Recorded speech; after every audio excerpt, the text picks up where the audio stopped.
So much love. I'm feeling so much love. Hi, so much love. The Biden administration revealed today that a pro Ukrainian group was behind last year's attack on the Nord Stream pipelines, and that pro Ukrainian group would be the Biden administration. As many as 3.5 million French citizens took to the streets to protest a government pension reform proposal that raises the retirement age to 64. Garbage went uncollected, police fired tear gas at unarmed civilians, and a third of all flights going in and out of the country were canceled. That pretty much sounds like every day in New York City without the strikes. This is what democracy looks like, what's going on in France. You have 3.5 million protesters. Some of them were troublemakers. They set fire to garbage cans and broke windows, but not a single protester shot and killed. Why is that? No guns. Although things did get ugly when French President Emmanuel Macron had enough with protesters outside the presidential palace. So, to shatter the angry mob's resolve, he ordered in his notorious Josephine Baker Brigade to let loose with a 4-minute dance sauvage. Yes, that is definitely the Josephine Baker Brigade letting loose with a 4-minute dance sauvage. Maryland Governor Larry Hogan announced that he would not seek the 2024 Republican nomination for president. Donald Trump is so disappointed because he already picked out a nickname, and that nickname was going to be Maryland Governor Larry Hogan. Wow, that is really vicious to call Maryland Governor Larry Hogan Maryland Governor Larry Hogan. That is very cruel. Well, CPAC met all last week in Washington, D.C. Embattled head of CPAC, Matt Schlapp. Matt Schlapp is accused of sexual misconduct with another man, which might explain why Matt Schlapp took to the stage on opening night to announce this year's CPAC theme had been changed at the last minute from Keeping America Safe to Matt Schlapp can't get enough of those big-ass lady bosoms. Okay, so I guess that means he's innocent. If he can't get enough of those big-ass lady bosoms, he didn't pound that man's junk. But according to the Washington Post, remember that male Herschel Walker staffer who is suing, claiming that Matt Schlapp, quote, pounded my junk, right? According to the Washington Post, that male staffer is not the only one to complain about Matt Schlapp's behavior in the workplace. Former CPAC employees complain, according to the Washington Post, that Schlapp created a hostile work environment that was sexist, homophobic, and racist. Shocking. Hard to believe that people who went to work for CPAC, an organization dedicated to promoting intolerance towards women, the LGBTQ community, and people of color, hard to believe that they would find themselves treated poorly just because they were a woman, a member of the LGBTQ community, or a person of color. What are the odds? What are the odds? Before running CPAC, Matt Schlapp worked for the Koch brothers, where he was forced to leave under a cloud of workplace discrimination. Do you realize how loathsome an individual you must be for the Koch brothers to find you repulsive? Matt Schlapp was literally too skanky for the Koch brothers. Because Matt Schlapp has been accused of sexually assaulting another man, attendance at CPAC this year ended up lighter than his loafers. This picture clearly demonstrates how small the crowd was for Donald Trump's big speech, But Sean Spicer came out after Trump spoke and insisted Donald Trump's speech was the largest attended CPAC speech in history, period. Look at this picture. The room looks emptier than the space between Jimmy Dore's ears. Far-right fascist, racist, and mortal danger to freedom-loving Americans, Steve Bannon was there. And as you can see, Steve Bannon is starting to look as ugly on the outside as he is on the inside. To refresh your memory, after receiving his pardon from Donald Trump, Bannon was found guilty of contempt of Congress and is awaiting sentencing. And he is also on trial in New York for defrauding a charity whose money was supposedly going towards building the wall. Wasn't Mexico supposed to pay for the wall? Maybe the only people who donated to the charity were Mexicans. Maybe that's how it worked out. Speaking of the wall, Doug Freemason attended CPAC wearing a suit that not only looked exactly like Donald Trump's wall, but also smelled like the Rio Grande. An hour after this picture was taken, Doug stripped down to his boxers after someone checked the suit's label and discovered it was made in China. For only $5, for only a $5 donation to the Republican Party, South Carolina Senator Tim Scott will let you take a selfie with him to prove you're not a racist. A lot of Republicans needed 3 arms for that picture with the African-American senator.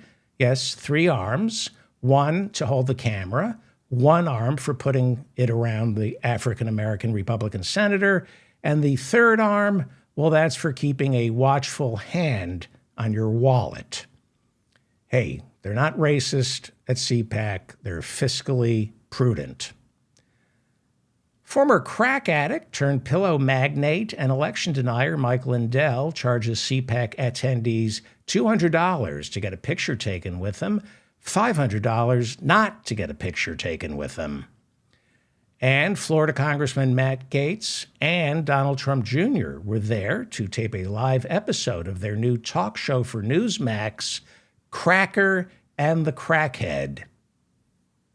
This accessory was a big seller at CPAC this year because it caters to the conservative movement's Christian base by combining the 2 things Jesus loved more than anything else, guns and gold. One of the favorite exhibits this year at CPAC was a life-size replica of Donald Trump's Oval Office, where visitors could have themselves photographed sitting behind the desk, pretending to obstruct justice and incite an armed insurrection while snorting rail upon rail of prescription-strength Adderall. Art lovers at CPAC are always looking for something to hang on their walls next to the dead hitchhikers. And they have the dead hitchhikers embalmed hanging on their walls, but they're always looking for some piece of art to hang next to the dead hitchhiker. And here we see 2 reasonably priced portraits of the Son of God. Those are 2 reasonably priced portraits of the Son of God being sold at CPAC. That would be Jesus and Don Jr., who are quite a team. After Jesus makes the crippled girl walk, Don Jr. makes fun of her limp. Because he volunteers at 16 separate soup kitchens over the holidays, ultra-MAGA election-denying anti-vaxxer Fred Jameson of Kingsburg, Alabama, holds the world record for most Thanksgiving and Christmas dinners ruined by a single individual. Congratulations, Fred Jameson of Kingsburg, Alabama. And famed South Carolina attorney Alex Murdaugh took time off from serving 2 consecutive life sentences to deliver for the CPAC crowd a heartfelt sermon on the importance of faith, charity, and family. Several CPAC attendees couldn't wait to show off their Trump tattoos. This is an actual Trump tattoo. It's a little different from the Trump tattoo some of us will be wearing on our arms if Trump is reelected. And that tattoo will just be a series of numbers provided to us courtesy of IBM. That is CPAC 2023. Well, Senate Majority Leader Chuck Schumer took to the well of the Senate on Tuesday to complain about his cable company. Last night, millions of Americans tuned in to one of the most shameful hours we have ever seen on cable television. Really? I mean, yes, we can all agree Bravo's Andy Cohen is a vile canker sore on American culture. But for the Senate Majority Leader to, wait a second, I'm looking at my notes. Oh, I'm sorry. It turns out he was talking and complaining about Tucker Carlson, who spent Monday night cherry-picking January 6 security footage given to him by Speaker Kevin McCarthy and using his program to insist the riot on January 6 was not an insurrection. Carlson said that the people who stormed the Capitol were law-abiding citizens who were welcomed in by Capitol Police. Now, that's one version of events, but there's another version of events gleaned by forcing people to put their hand on a Bible and swear to tell the whole truth and nothing but the truth, or go to prison. See, when you ask people to put their hand on a Bible and tell the truth, you get different results. So far, 518 of Tucker's peaceful tourists have pleaded guilty to some sort of felony, with 60 of them pleading guilty to the federal crime of assaulting a police officer. Meanwhile, 3 federal trials so far have gotten convictions of seditious conspiracy. So you get a different story when you force people to put their hands on a Bible in a court of law. When you put hands on Bibles in courts of law and force people to swear an oath to tell the truth, a different fruit is yielded. See, when people must tell the truth, when their hand is placed on a Bible, and if they know that if they're caught telling a lie, they get locked up, they tell the truth, which is why even Tucker Carlson said under oath in the Dominion voting machine defamation lawsuit against Fox News, the $1.6 billion defamation lawsuit, according to the deposition, according to Tucker Carlson's testimony under oath, he never for 1 second believed that the 2020 election had been stolen. That's what he says under oath. But when he's not under oath, when he's just talking to a few million of his illiterate, brain-addled, uneducated shut-ins who lack all forms of critical thinking and opposable thumbs, well, when he's just talking to these morons, he says things like this last night. The protesters were angry. They believed that the election they had just voted in had been unfairly conducted, and they were right. In retrospect, it is clear the 2020 election was a grave betrayal of American democracy. Given the facts that have since emerged about that election, no honest person can deny it. No honest person can deny it. That was Tucker last night, not under oath. Under oath, Tucker and all the Fox News hosts, as well as their boss, Rupert Murdoch, they will all say under oath that, yeah, Biden won, and he won handily. You really need to read the depositions and look through the discovery in this Dominion defamation case against Fox News. The trial starts, I think, next month. It's really interesting. You have Fox News anchors like Bret Baier. This is Bret Baier, who before becoming an anchor on Fox News, worked in Hollywood as a stunt double for Fred Flintstone. You have in the discovery, Brett Baer, in a Zoom meeting, you can read the transcripts of Brett Baer right after the 2020 election saying Fox viewers are very upset. Their feelings were hurt. I'm not making this up. Brett Baer said during a Zoom meeting, according to the discovery in this lawsuit, he said Fox News viewers are distraught because Fox called the election for Biden. And Baer says in the Zoom call that the network, Fox News, should take back the call, even though he knew it was 1,000% accurate, even though he knew the election desk had made the right decision giving Arizona to Biden. He said, our ratings are down, so we should take back that call. Change the story. This is in the deposition, in the discovery. Change the story. Baer said, let the viewers believe the election was still up for grabs because, quote, we upset our audience. And by upsetting them, by telling them what they didn't want to hear, we are destroying our brand. Our audience is abandoning us. Their ratings were down after they called the election for Biden.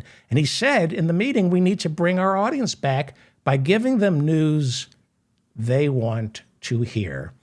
I wish I were making that up. Now, keep this in mind. Once you put these professional liars under oath, they tell the truth. Hand on the Bible, they all crack. Suddenly, hand on the Bible, there are no alternative facts. There's no two sides to every story. In a court of law, you tell the truth or you go to prison. And what we are discovering in this Dominion defamation case is that the people on Fox News, they know they're lying. They know they are lying, as well as people who appear on Fox News like Rudy Giuliani. Rudy Giuliani lies, and he knows he's lying. Right up until they're in court, they continue to lie. Now, Rudy lost something like 50 cases trying to overturn the 2020 election. And he lost each one because he would go before these judges and he never once, not once, claimed voter fraud, right? He never claimed voter fraud. He would show up, go before the judge, humiliate himself in the courtroom, ending up disbarred, probably in D.C. and New York any day now. He's already had his licenses suspended. He's probably going to lose them in D.C. and New York. But even through Rudy Giuliani's thick alcoholic haze, he knew enough to never, ever tell a judge that there was voter fraud because he knew that was a lie. He knew the judges knew that was a lie. And when you lie like that before a judge, you can get into some serious trouble. So what Rudy did is he went into those courtrooms presenting as Trump's attorney, and his job in his addled brain was to just show up and get the attention. That was it. He knew he wasn't going to win any of these cases. His job was to show up, get the attention, because he wasn't getting paid. He wanted the publicity to burnish his brand, and he would humiliate himself in court.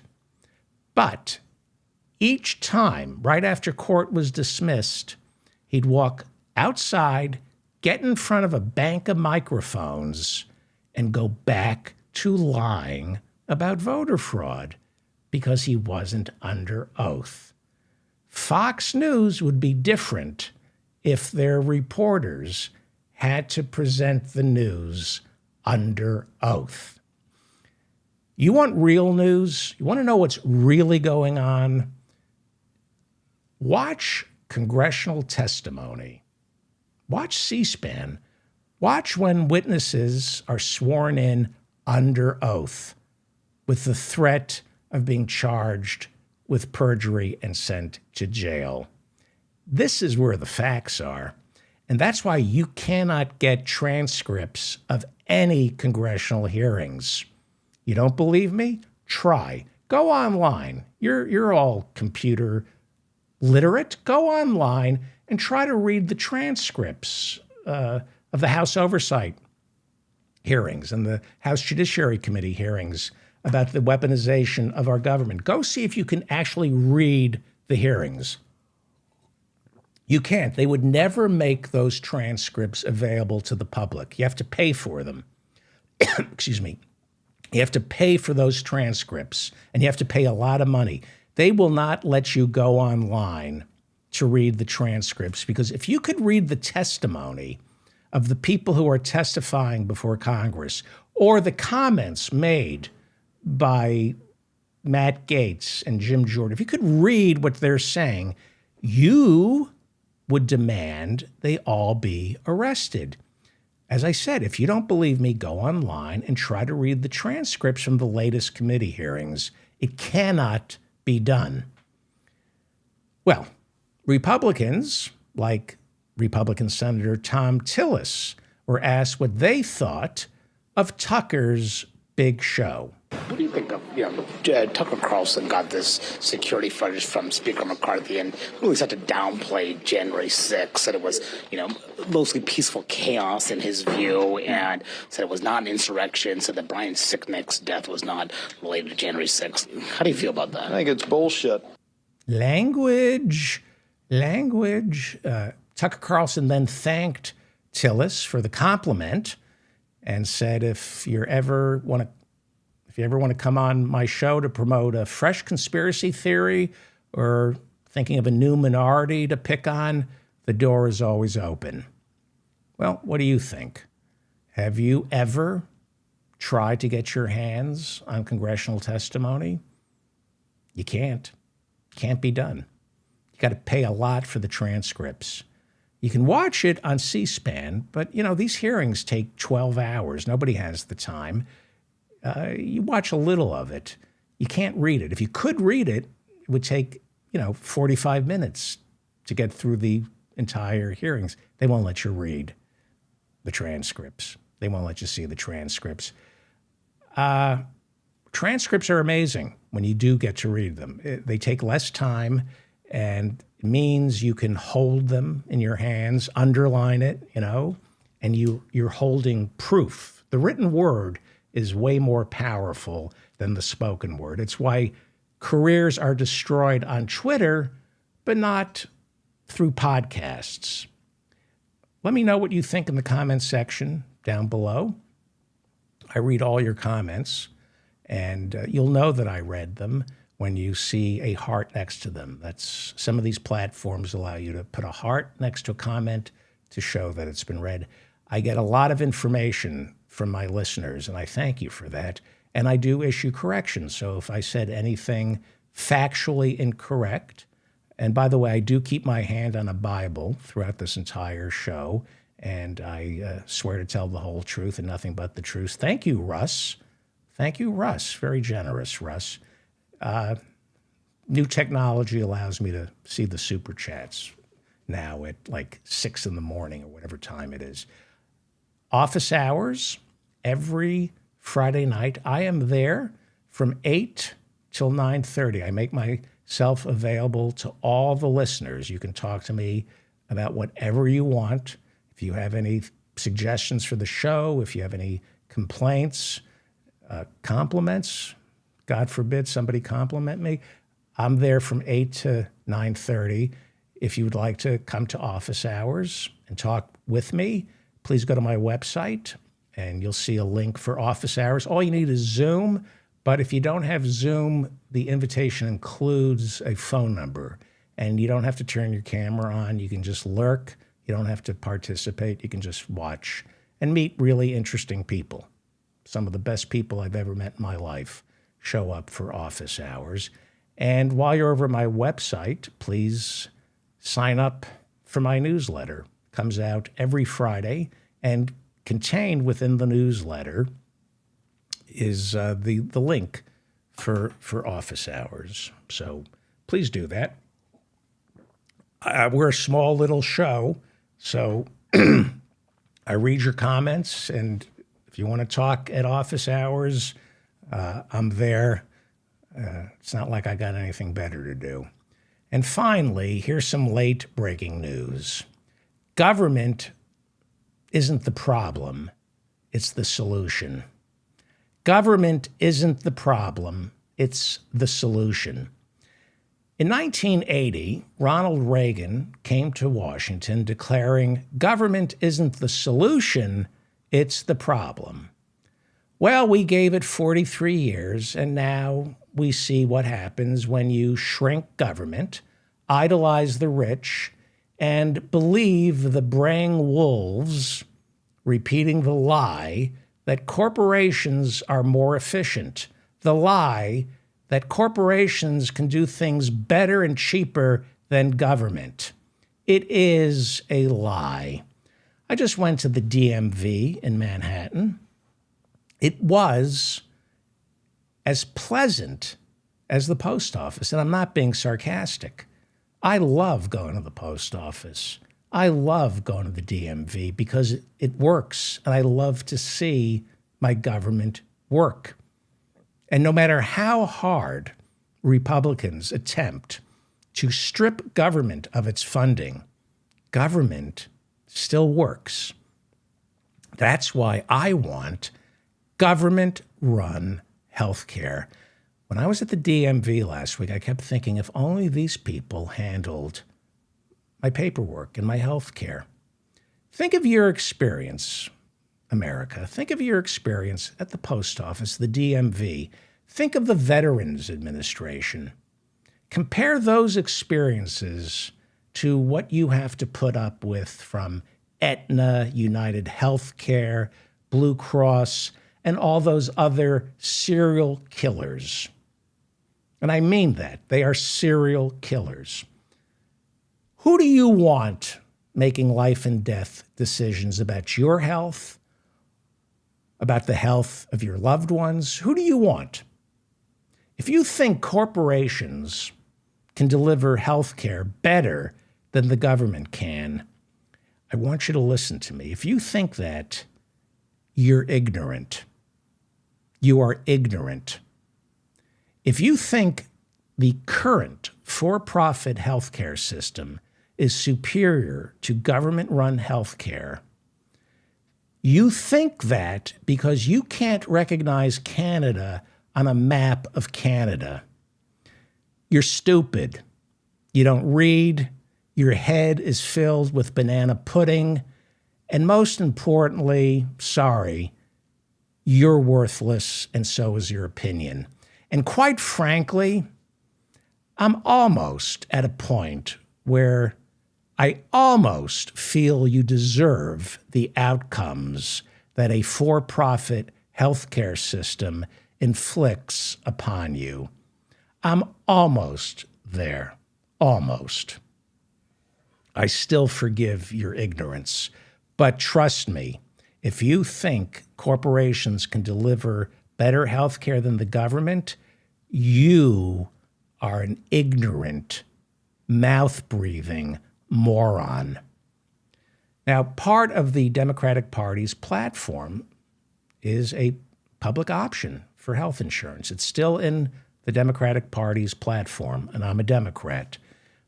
A public option is what Obama initially wanted with Obamacare. But the health insurance companies wouldn't allow it. It never even was up for debate. The public option is not free health care. It's government-run health insurance. It's a benefit that would compete with privately run health insurance companies. That's what the public option is. The public option is you could get your insurance from murderers like United Healthcare, who answer to nobody, or you could get your health benefit, your health insurance from the government, which answers to you. If you don't know which is better, you're a moron. Well, why did the health insurance companies kill the public option before Obama even had a chance to take it before the House and Senate? Why? They told him and Pelosi, they said it was unfair. They said, we can't compete with the government. They literally said that. And why couldn't the poor, murderous health insurance companies compete with our nasty government? Because health insurance companies mark up health care at least 25%, at least. I'm being kind to these pigs who should rot in hell. Medicare has practically no markup. And a public option, a health insurance plan offered by our government, well, it's going to be cheaper because our government doesn't pay $20 million to its CEO, and it doesn't spend billions on stock buybacks. It's going to be cheaper, and it's going to be better, and it's going to be more efficient. That is why Aetna and United Healthcare can't compete with the government. Now, a public option is not government-run healthcare. It's government-run health insurance. Let me ask you, you have parents who are on Medicare. You've tried Medicaid. What would you rather have, government-run health insurance or private, for-profit health insurance? What do you think the end result, the life and death result, is going to be for a government-run health insurance company versus a corporate-run health insurance company? If you think you're going to live better and longer through for-profit private health insurance, you're an idiot. I still believe in democracy and that everybody should vote, but people like you make me question that. I don't know much, but I can assure you, if you think for-profit health care is better than government-run health care, this I am as sure as today is March 8th, 2023. I am absolutely certain that if you believe for-profit health care is better than government health care, you should be, you're a moron. You're a moron. And you should be reminded every day that you are a worthless moron until you finally come around.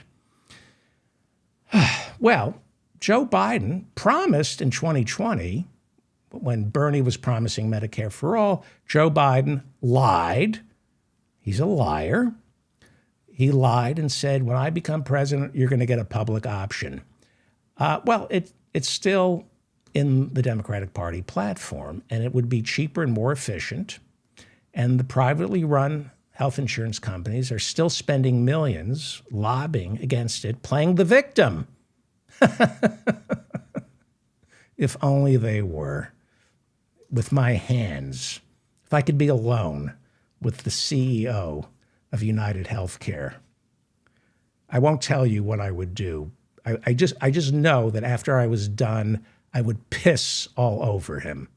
I'm not going to tell you what I would do, but I would finish by pissing all over him in front of his wife and children, the CEO of United Healthcare, whose name escapes me right now. Next show, I'll mention his name. He will say, you can't give the people a public option. That's unfair to United Healthcare. We can't compete. Yeah, the evil government, right? They can't do anything right. That's what these people try to convince us. The government can't do anything right except bail these golems out when they go belly up. You know, the government can't do anything right until they crash the economy or their business goes bankrupt and we have to bail them out. The government, they say, is inefficient. That's what you've been trained to believe since the Powell memo. And yet, when the post office tries something like public banking, like they once did, you could bank with the post office. It's been suggested that the post office go back to helping the underbanked. The banks JP Morgan Chase, Jamie Dimon, they say that's unfair. And they lobby against it and they kill it. Something like 37 million Americans are underbanked. They can't afford a checking account or a credit card because of the overdraft fees, et cetera, et cetera. And when it suggested that, hey, maybe the government could try to serve the underbanked by having the post office go back to being a bank for these people, the banks say, we can't compete with the government. Isn't that interesting? Meanwhile, they have all of you convinced that government is inefficient. Headline from the Wall Street Journal. This is the Wall Street Journal, okay? This is today's Wall Street Journal. They are the biographers of greed. They support greed, right? It's the Wall Street Journal. It's owned by Rupert Murdoch. Headline: as customer problems hit a record high, more people seek revenge. Revenge. Latest edition of a long-running survey finds that the share of customers who say they had a service or product problem has doubled since the 1970s. Since the 1970s. You mean when the Powell memo was written, which created all this propaganda to convince Americans that government is bad and corporations are good?